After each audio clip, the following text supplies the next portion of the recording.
All right, it's 4 o'clock Okay. and we do have a quorum. Can we do a mic check and make sure that you all can hear us? Emma, can you hear us okay? Yep, I sure can. Okay, thank you.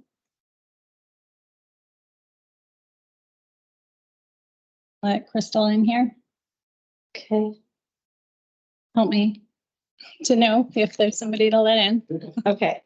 Thank you. All right. We'll go ahead and begin since it's 4:01 on this clock. Good afternoon, everyone. It's October 23rd, 2023. This is the MOA GBOS Quarterly meeting.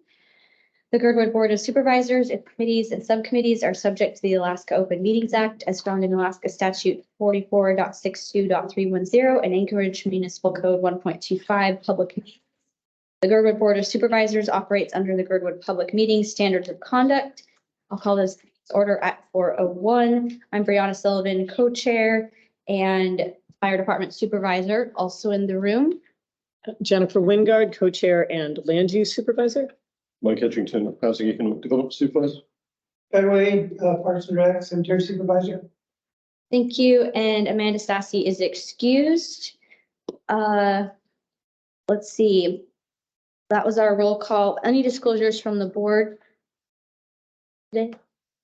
Hearing none, I'll go ahead and check in with people online for roll call. Just to make sure. I see Tiffany Briggs. Are you here? I'm here. And Emma. Yep, I'm here. Thank you both.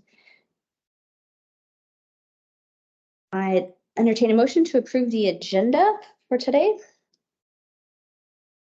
I'll move to approve. Do you have a second? Second. Any objections? Okay, the quarterly meeting agenda is approved by assent.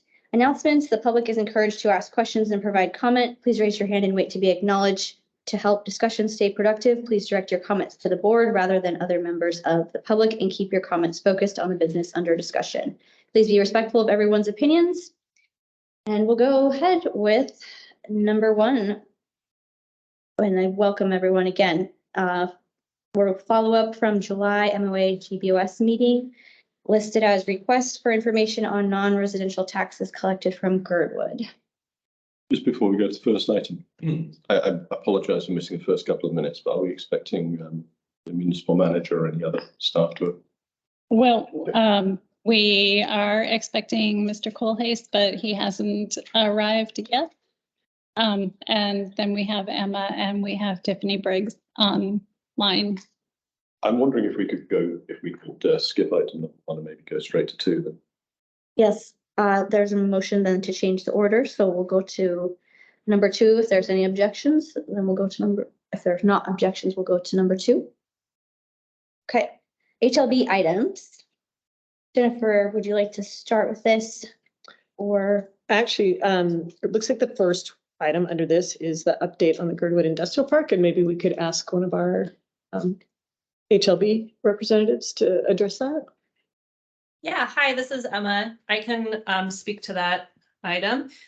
So basically, in our 2023 work plan for the Girdwood Industrial Park parcel, we said that staff was to evaluate options and present feasibility of options to HLBAC for guidance. And so we have started working on that.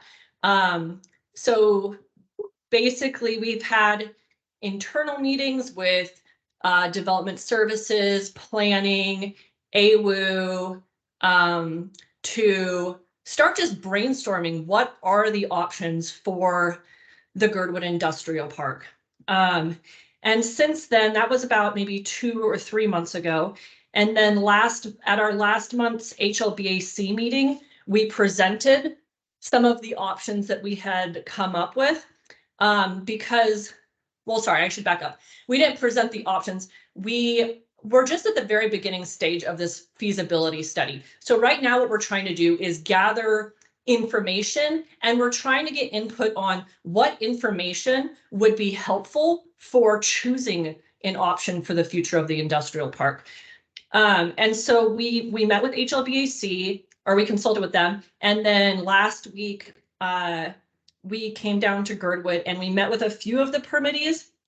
And we're going to schedule meetings with the rest of the permittees that weren't able to make that meeting to get some of their feedback, because obviously they're the ones that are spending the most time there. And so they just have valuable input on,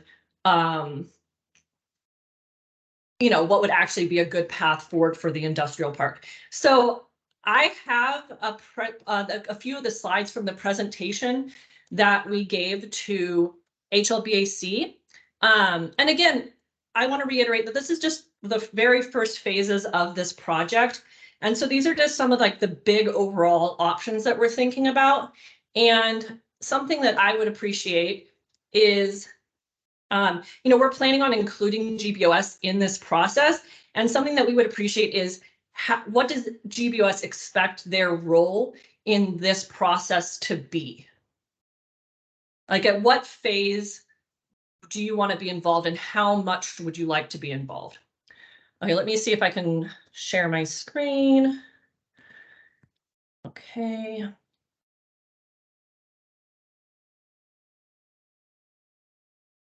Can you all see that? Yes. Okay, here, let me do full screen mode. Okay, so this was just a section. We talked to HLBAC about a few different projects. So this is just like the chunk that was about the Girdwood Industrial Park. So the 4 options that we've kind of come up with as a preliminary set of options, but we're still open to more ideas. This is just a first kind of brainstorm. Is option 1, continue as is with the land use permits in phase 2 and 3. And just to recap, we're basically have sold off the phase 1 lots. We're still in the process of closing on 3 of them, but that's why this is kind of focused on phase 2 and 3. So option 1, continue as is. So here's a photo here. You can see where the lots are that are the area that's filled in. We have about, I think, 7 or 8 permittees currently in that filled in area. So option 1, continue as is. Option 2 is to implement the 2014 preliminary plat of phase 2. So in this image, the black line is what is currently platted out, and that was in 2016. But in 2014, phase 1, 2, and 3 had a preliminary plat. Obviously, they moved forward with just phase 1, and so it doesn't line up perfectly. So in option 2 would be just implementing the second phase of this plat. It would involve doing an entirely new platting process because this plat is no longer valid. Option 3 would be phases 2 and 3. So it'd be, a lot more fill, a lot more infrastructure, an extension of the right of way. And then option 4, and I want to make it really clear that these are red lines on this map are just lines I put on in Microsoft Paint in my office. They're not surveyed. They're not done by a professional surveyor. It's just me brainstorming. So option 4 is to reconsider the preliminary plat altogether and plat it into larger tracts from the current existing right-of-way. So this would not, there would not be an extension of any of the utilities or the infrastructure. And so here are some of the different criteria that we are going to consider during this process. And we would love to hear any of your ideas if you have anything else that we need to make sure that we gather information on for this feasibility study. And I'm happy to answer any questions if there are any. Real quickly, Emma, is this slideshow still on a link on your website so that we can? It's not, but I can send it to Margaret and Kyle, and I can post it on the HLBAC website as well. Well, I remember seeing some attachment, but I don't remember this part. It's small right now for us to see the criteria anyway. The other ones we could see very clearly, but we do have questions. So sure.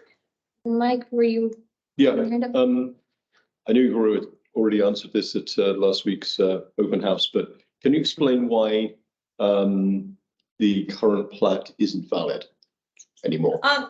So it's from 2014 and they just have a standard lifespan that if they never get implemented, then they don't, they have to be redone. So, that plat is from 2014 and there's already another plat, the 2016 plat has been done since then.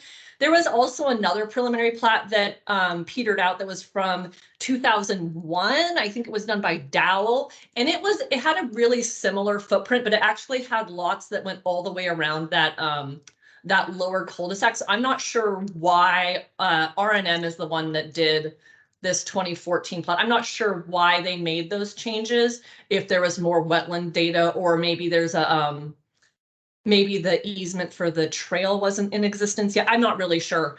But this is the most recent preliminary plat for phase 2 and 3, but it would have to be redone, especially because obviously phase 1 doesn't line up with that. So it would be completely different. Right, and the 2016 plat was just for phase 1, or was that? Yeah, you probably recall that Phase one. AWU kind of took the lead on that and implemented just the first phase of the project. Yeah, and I mean, we don't really need to get into again, this is just preliminary information. I'm not sure if we really need to get into the nitty gritty, but AWU, or I guess I'm not really sure. This is really more about the information gathering of what information would be helpful for figuring out what the best way to move forward is with this project. I have a follow-up question as well. Sure. So option 4, I think it was, which was the large tracts. Yeah. The intent there would be to sell them on and then have somebody else do further development. I think there's a ton of different options. Again, we're just really early on in this. The thing about this option is that it would be, we don't have exact numbers yet. We'll come up with prices and how much infrastructure would cost, but because this one doesn't extend the right of way, it would be considerably more affordable. Obviously, it would still require a platting process, but it wouldn't require a rezone. Doing phase 2 and 3 would require a rezone because the industrially zoned area does not go much further down than what is filled currently. Understood. Any other questions from other board members? I have one other question, sorry. Sure. And again, I know we've discussed this, but I just want to get it on record. So I think one of the things we discussed with option 4 was it wouldn't necessarily preclude additional development further down, because obviously option 4 only encompasses this area that's cleared, and the original plan for phase 2 and 3 was larger than that. So does the sliver in the middle, would that effectively allow a future right of way to be extended? Well, I'm not a planning expert, and again, this is just something that I kind of drew out in my office, and then I ran downstairs to the planning office and I said, hey, would something like this be an option? And they said, yeah, we would need to figure out, you need to have a certain amount of frontage for each of the tracts, and you can't have, like, you have to avoid having flag lots, which is like a technical term for like if the access way is too narrow. This does make it a smaller area, so we could dispose of tracts, meaning either lease or sell. And I did purposely leave a public use access through there. I think that there is, don't quote me on this because we would need to consult with planning, but and development services, but I think there could be the option of whoever owns the tract, whether that's HLB or whomever, they could develop a right of way through their tract and make it smaller lots eventually. Okay, so we should think. I think in theory that's allowed. I'm not sure though. We should think of this as a concept, not as a plan. Yes, definitely. Right. Just an option, very preliminary, like just, yeah. Okay. Emma, I have one. This is Brianna. When you were saying the 2016 plat with AWU, Is that still valid as far as AWU's, what they had found in that, or would they have to redo the next one with you? Nope. So the 2016 plat has been recorded. It's plat 2016-67. And so we would just be if we replatted it, it would just be that large leftover remnant tract. It would not involve those first 5 on the west side and the big AWU tract on the east side of the road. Okay, thank you. Yeah, no problem. And as far as the main question that Emma posed, what does GBOS expect our role to be? We could discuss that on future dates as well. Let that marinate, even though we've made resolutions, but that's a new question today.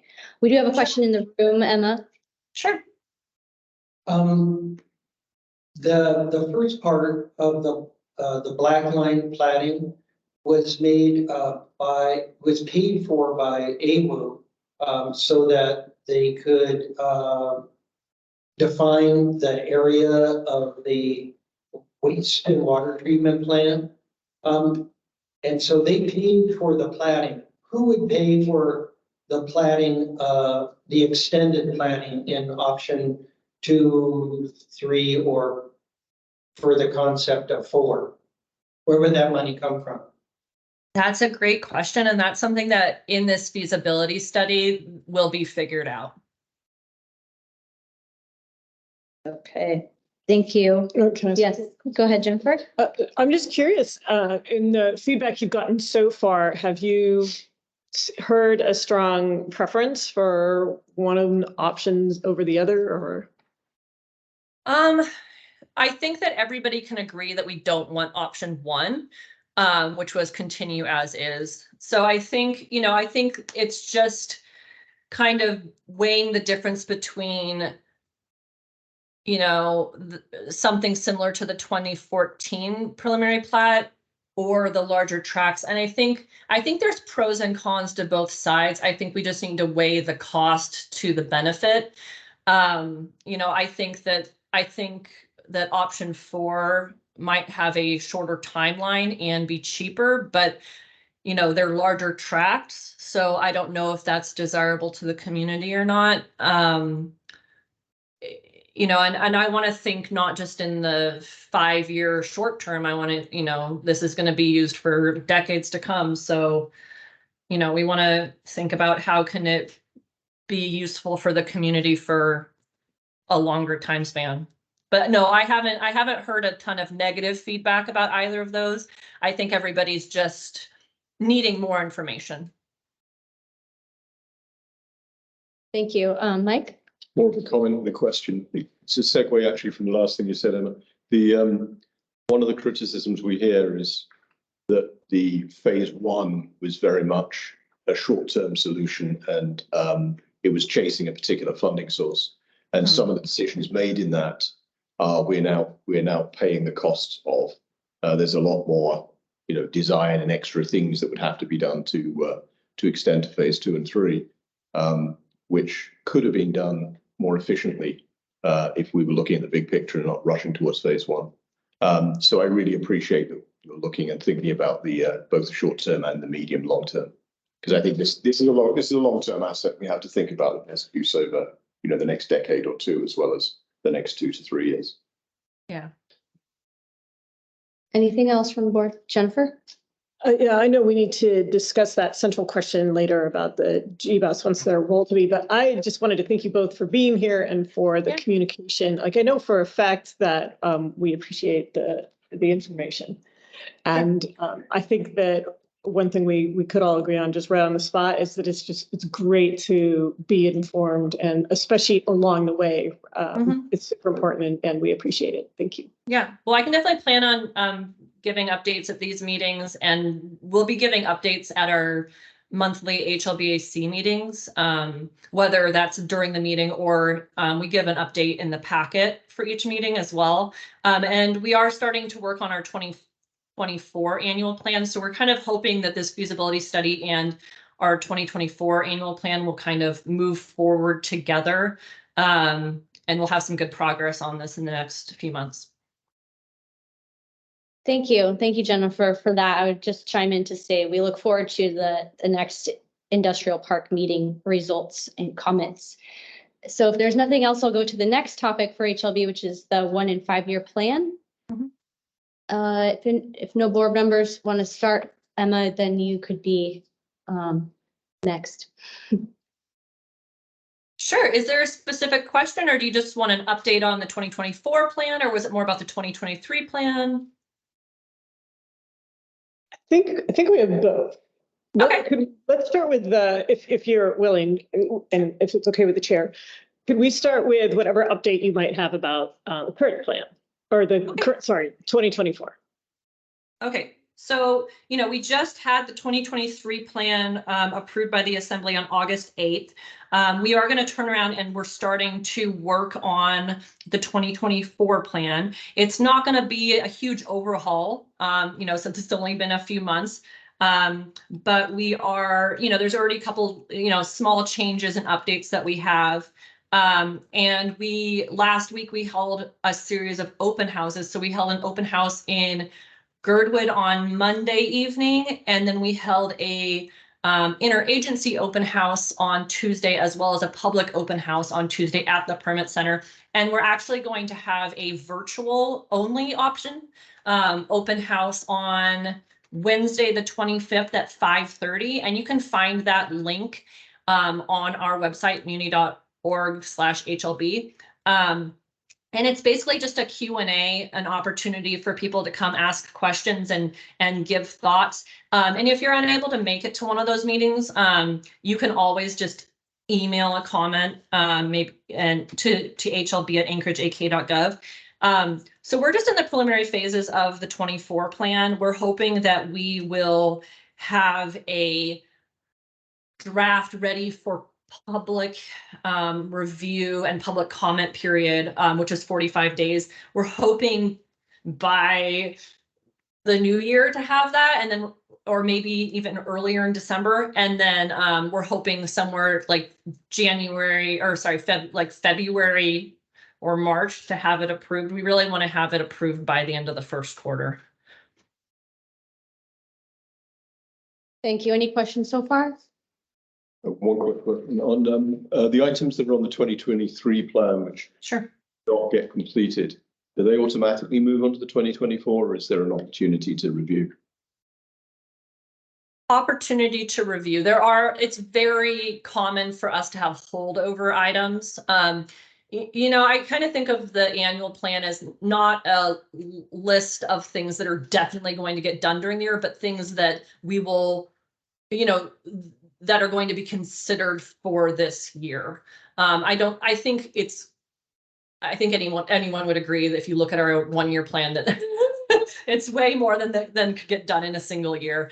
And so, usually it just depends on what the priority from the administration and the community is, and what we can manage with the other day-to-day workload. Okay, so we should think of the 1 year plan as items in progress rather than items to be completed that year. Yeah, definitely items. So items in progress, items that will be considered. It's things that are brought to our attention. So if Chugach Electric or AWU or somebody says, hey, we're going to need to be doing work in this area, or if there's other projects from the community that we know that are going to be coming up in the next year, we try to put those in the annual work plan. Obviously, there's instances where we have amendments to the work plan because sometimes things just come up unexpectedly. But we try to put everything that's on the radar in the work plan for that year. And then, the 5 year plan has a lot of more long-term goals like municipal entitlement surveying and, more long scale, not urgent items. Thanks. Actually, on that, sir. Go ahead, Guy. Yeah, thanks for coming down last week. So just on that schedule for the 2024 plan, you expect to have that out for public comment and the assembly approved plan by February? Well, That's a dream. You know, yeah, that might be an ambitious goal. You know, as far as the timeline goes, we usually bring a draft. It's just, this is an unusual circumstance because we just had a plan approved and it's not going to be substantially different. The last, you know, the 2023 plan, we had 2 work sessions with our commission that, you know, that took up 2 months because we just did them at the regular monthly meeting. So that was 2 months right there. I'm not sure if we're going to need to have a full scale work session on the 2024 plan, or if they can just submit comments during the public comment period, because it will be fairly similar to the current plan. And then, you know, and then it's 45 days from when we release the public review draft till the public hearing. And then after the public hearing, if we have a substantial amount of edits, it can postpone taking it to the assembly. But if it's not too many edits, we can turn it around and introduce it to the assembly. And that process usually takes about a month unless they want to have a work session. So it really just depends on if you know, what the amount of edits are, what's necessary. Thank you. No problem. Mike? Thanks. Can you remind us, so as you just described, the process for approving the plan, there's many steps. There's a public draft, 45 days of comment, there's public hearing with HLBAC, HLBAC make a formal motion, then there's assembly action, which includes another public hearing. But the process, once that's approved, the process of adding things into the 1-year plan, I think, is surprisingly quick and doesn't involve the public very much. Can you just clarify what's required to add something to the 1-year plan? So you mean something that hasn't had notice, effectively, kind of. Okay, sure. So, so you mean like amending the plan? Yes. Okay, sure. So like right now, we're working under the 2023 annual work program. So if a project came forward that needed to happen in the next, you know, 4 or 5 months, and it was before, you know, we didn't have time to add it to next. Oftentimes we'll say, okay, that's great. We'll add it to 2024 and we'll take it from there. But if it's something that's urgent, like, you know, AWU needs an easement across one of our parcels because there's you know, I don't know, a pipe burst, I don't know, whatever. But, you know, it's an urgent matter and we need to get it turned around in the next couple months. That's something where in the, you know, when we take it to HLBAC, it would say, and amend the 2023 work program. And then when it goes to the assembly, it would say, and amend the, you know, et cetera.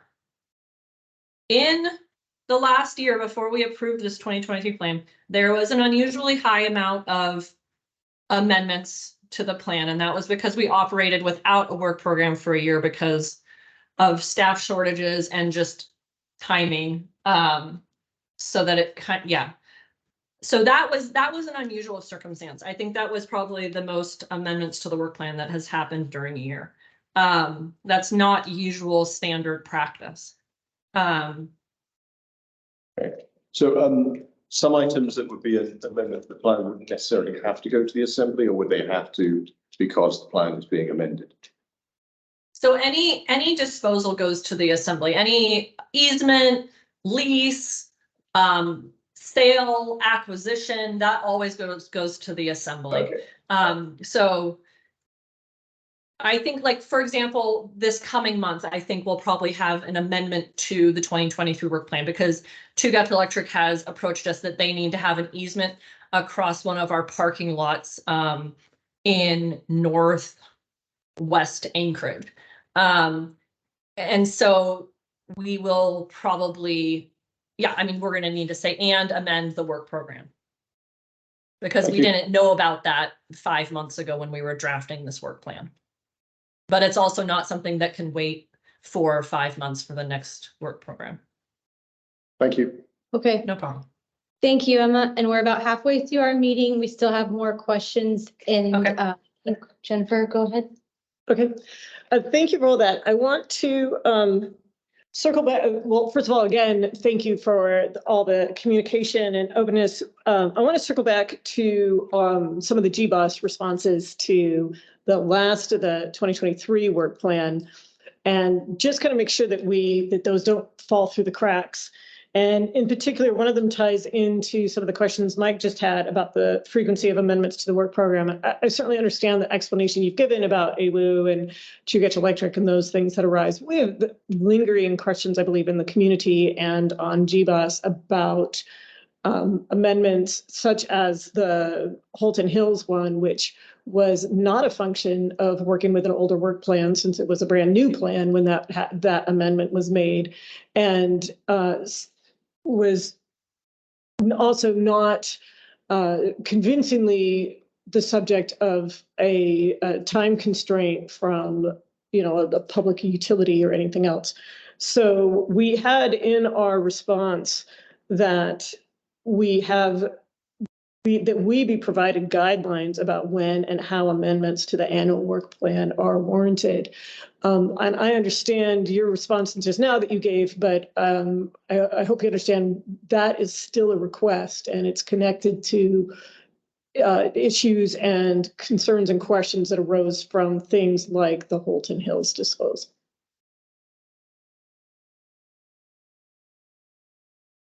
Yeah, I understand where you're coming from. I think that, like I said, that was an unusual year where we did not have a 2022 work plan. And so Holton Hills was not in the 2021 plan. And so that's why it required an amendment. And again, that's not standard practice. It was kind of a situational circumstance. Okay, I don't want to belabor the point, but I do want to point out that disposal arose in 21, not in 22. Sure, So but I think the 21 annual work program was approved, I believe, in February of 21. And so I think it wasn't, I'm not sure, again, that was before my time. I'm not sure if why it wasn't included in the 5-year plan for that. I think it was just really in the preliminary stages at that moment. Yeah. Okay.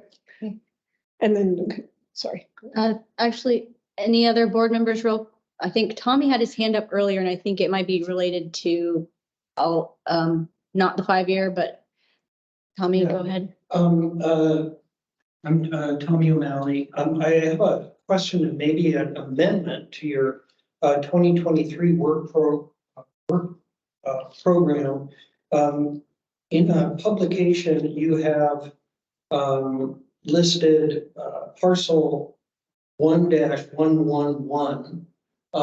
And I want to know, is that the same parcel that the community of Eagle River has chosen for its cemetery site? That is the parcel that was the preferred parcel from that preliminary feasibility analysis that they did. Okay, well, I want, it's a little bit of a hang up, and it probably needs to be amended, because the standard practice for transferring management of parcels wasn't really considered in that. And I'll give you an example. The accepted uses for public land or disposal of public land for public use includes the HLB allowing land for churches, schools, parks, cemeteries, crematoriums, and apiaries, to name a few. That's B's. And in Girdwood, land was selected by the Lions Club, and without any money or fair market value considered. The management of that land was transferred from Heritage Land Bank to the Parks and Recreation Department. In the consideration for the cemetery in Girdwood, the land that was selected offered first by Heritage Land Bank among 8 parcels. The one that was selected was then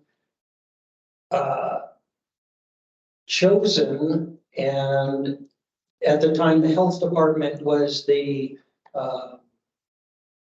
land manager for the cemeteries. And so the decision 12 years ago, I know it's before your time, but it's precedent, was that when the cemeteries were funded, the management of that land would go from Heritage Land Bank to the cemetery department in whatever department they were under.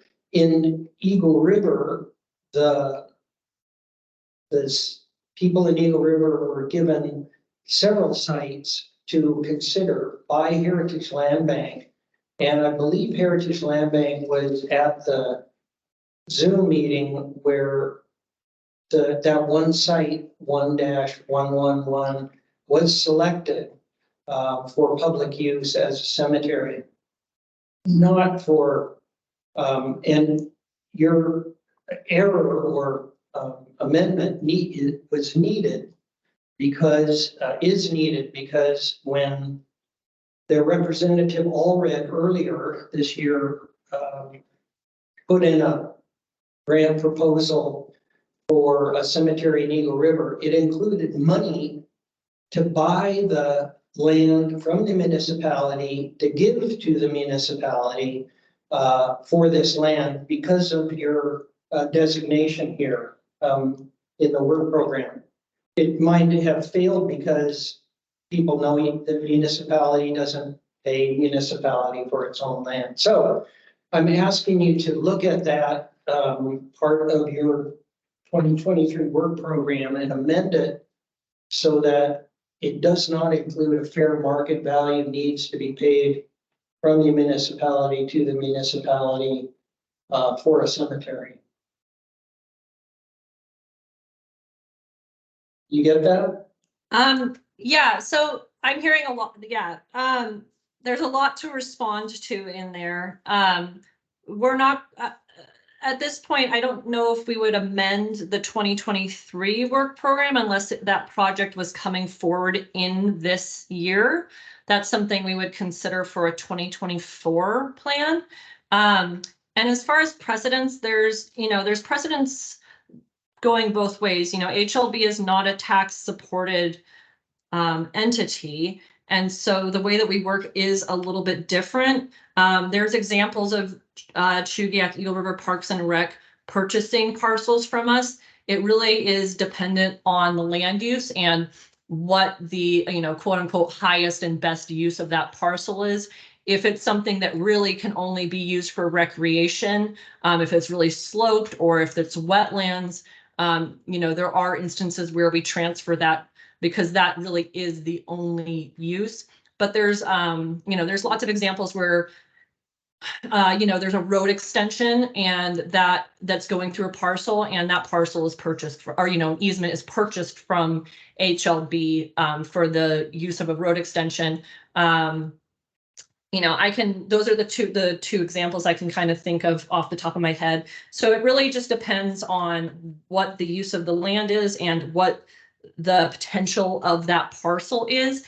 There is a informational or an AIM, an assembly AIM that acknowledges the cost associated with acquiring the land with parcel 1-111 in Eagle River.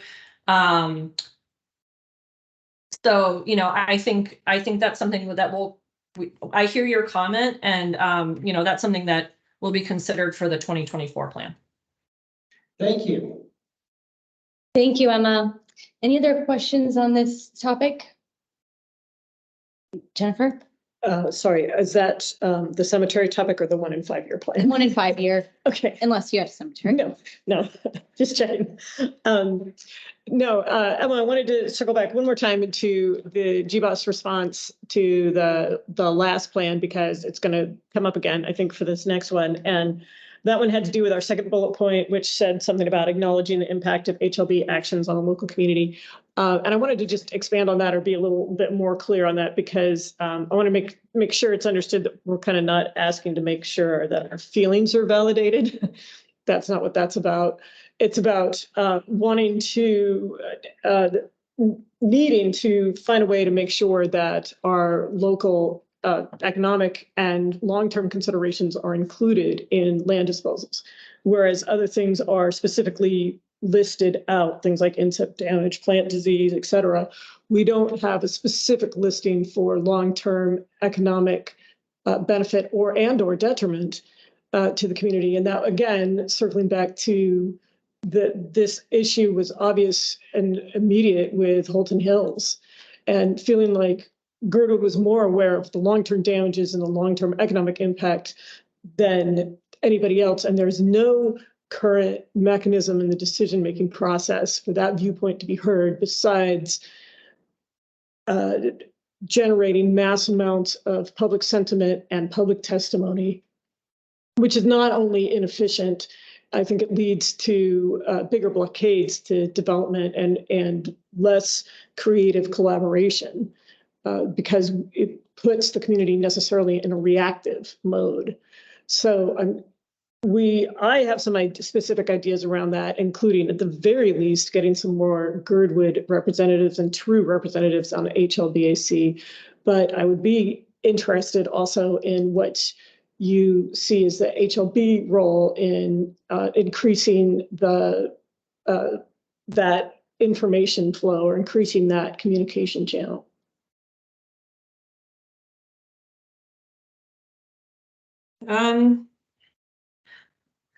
So your question is, how can we increase communication regarding amendments to the work plan? More precisely, how can we increase Girdwood representation in the current way that decisions are made? So HLBAC is an advisory commission. It's not representative. It's a commission that advises HLB staff, the administration. It's not an elected position. By code, we're required to have an Eagle River resident and a Girdwood resident. And then we're required to only have up to three people who are associated with real estate and development. I think that it's important to the thing that I find really valuable about having a Girdwood resident on the board is that they bring insight on the local community and the geography, because if they say, oh, well, I walk my dog on that parcel and I know that it definitely has wetlands on it. I'm not necessarily, somebody who lives in Eagle River might not know that about Girdwood. So I think it is important to have that local knowledge because it's an asset to advise HLB staff on projects. I think that that's really valuable. Obviously, there's been times in the past where we've had more than one Girdwood resident on the board. And there's been times where there's, just been the code requirement. But it's a resident, not a representative. They're not elected.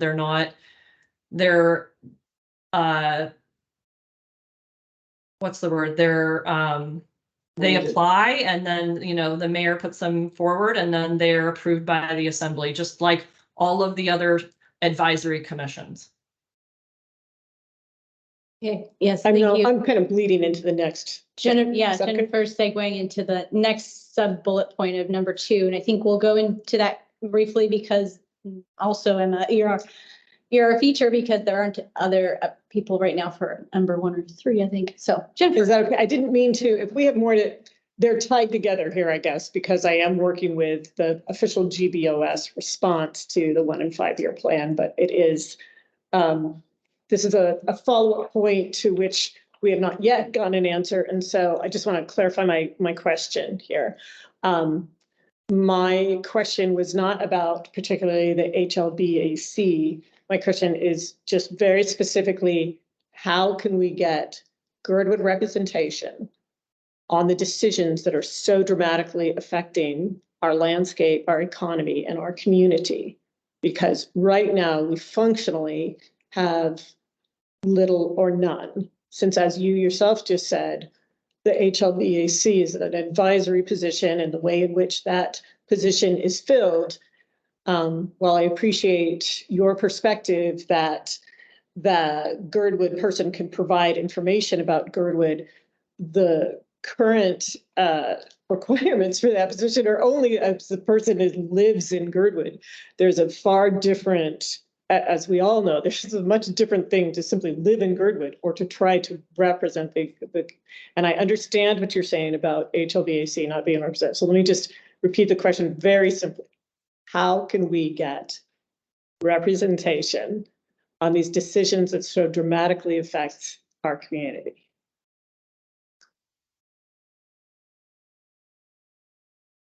I don't have an answer off the top of my head. I think that there's elected assembly members, and I don't know how to get, I don't know what the answer is for getting more representation. I guess I'm not really sure what that looks like. But if you have any ideas of what that looks like, that's something that you can, we're always open to hearing. Okay, thank you. Thank you. Anything else on number 2 from anyone on the board before I decide where to go next, since I might need help from the board if we go to number 1 or 3 next, or not? I suggest number 3. Okay, we'll go to number 3 next, discuss bonding and funding of capital projects. So I'll start briefly. So there's 2 questions here. There's a big question and there's an immediate question. I'll start with the big question. Obviously, this would be more useful if the municipal manager or some of his staff were here or OMB were here.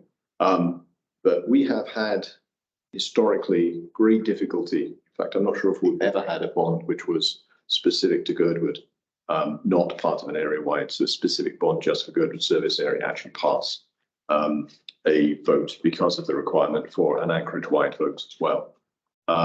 So we use other methods to fund capital projects. Mostly we fund from direct tax levy through our budget, which is one of the reasons our budget went up quite a bit this year. Most of that is capital, for almost all of it's capital.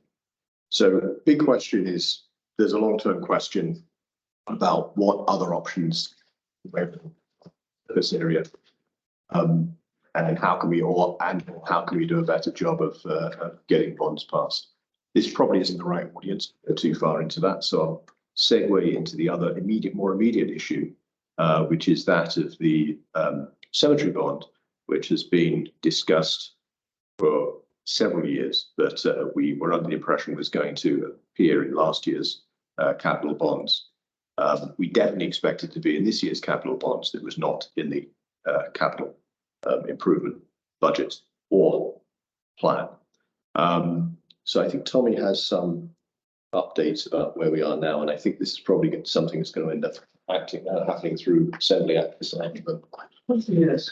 sorry, one moment. Sorry, quick point of order.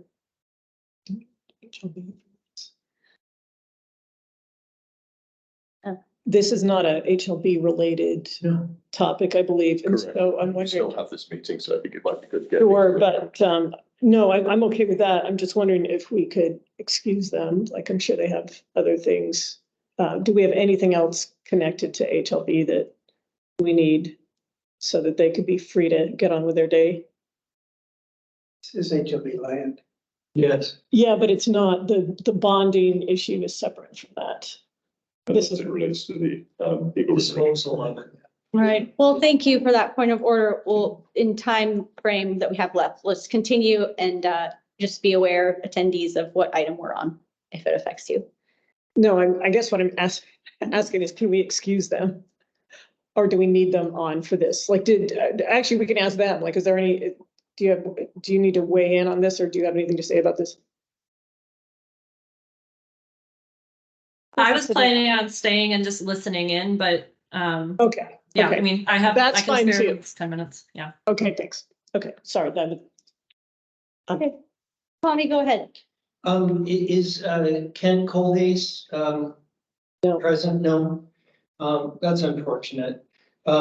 We have approached the Girdwood Cemetery Committee and the Eagle River Cemetery Committee and the Anchorage Cemetery Advisory Committee have approached the administration about bonding for establishment of 2 new cemeteries and upgrades to the original cemetery. We've gotten no response back from the administration. So we are going with assembly action, and we are promised, it's a political promise, but it's working at it, for a bond proposal to be presented for assembly approval by early December. Our assemblyman, Zach Johnson, with Randy Solti and Kevin Cross, are putting forth a proposition to fund the cemeteries project. Zach has approached the bond council, and they are working with the estimates that we have given them to come up with a bond amount plus an annual cost for managing, operating and maintaining the new cemeteries. So that should be happening in this early December. I'd like to speak to the administration that it is unfortunate that they have not joined in this effort, because it is, while death is not really popular, every community council that we've spoken to has approved the concept of new cemeteries in Anchorage. And every group that we've talked to has similarly approved the idea, including the mosque in Anchorage and Temple Beth Shalom congregation. These 2 groups have plots in the cemetery that will take care of their congregations, but they have joined hands, which Jews and Muslims, right, have joined hands in compassion for the public to have cemeteries as a necessary civic commitment by our municipality.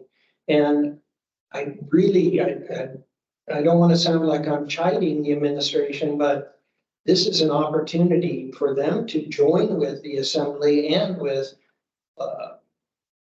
unanimous support from community councils to do something that's very popular and is going to be a winning proposition. I wish that they would change their minds and join in the effort. Thank you, Tommy. Yeah, I was going to say, I think at this point, it has to be assembly action. So we will follow up with our assembly members. Yes, we will. Thank you. Any comments from those online? You are off mute. I know. Okay. Well, I'm open to any comments on number 1, and then we'll go to public comments. We still have number 4 in the last 6 minutes here.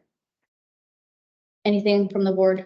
I'll just say super quickly that I really hope that we do get an answer. It's unfortunate that we did not get muni staff showing up. We do need answers to our requests about the taxes being collected from Girdwood. Thank you.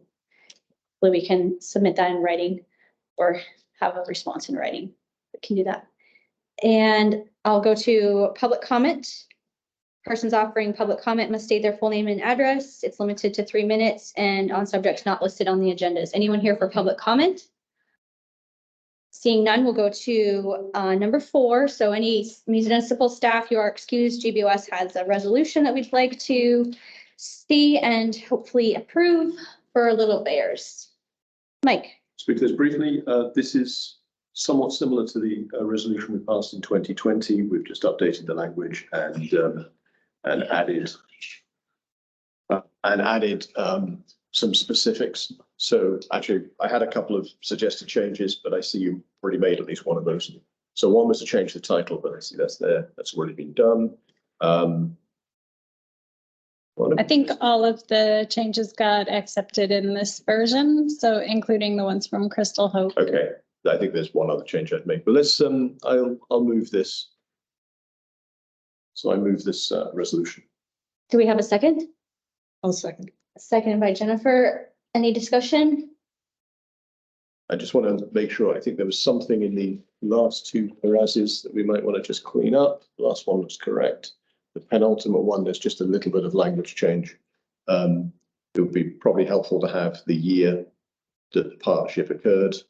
And I think the language needs to be slightly cleaned up. Do So we need a comma after? Well, it's just a comma. Yeah. I was going to suggest we change it to whereas in 2020, I think it's 2021, but hopefully Crystal can confirm. Little Bears partnered with Girdwood Inc. to form Girdwood Workforce, etc. So replace the and with, Unmuting, it's 2021. and then just insert in 2021 after the whereas.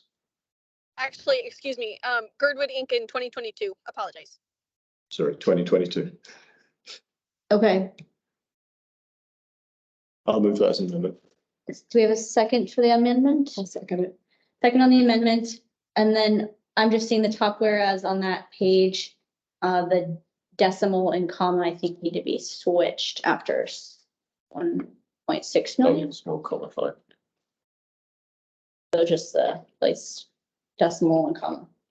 Are we ready to vote on the amendment? Okay.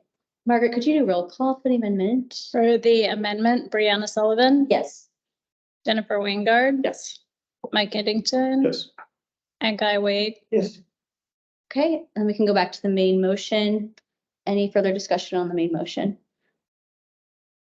I just have a question. Who wrote this, or is this mostly from the previous year? It was very nicely done. Whoever, It's about nice. 50% of it is from the 2020 resolution, and then I just added in some material. I think it makes a strong case. That's all I wanted to say. Yes, thank you very much, Mike and Crystal. Margaret, could we do a roll call for the main motion as well, please? Sure, for the motion as amended, Brianna Sullivan, Yes. Jennifer Wingard, Yes. Mike Eddington, Yes. Guy Wade, yes. 5-0. So we'll make those changes and then send it out for signature. Thank you. Anything else? And it's 4-0, but Got it. I would entertain a motion to Motion to adjourn. adjourn. Jennifer, seconded. Thank you, everyone. Thank you again for being here this afternoon.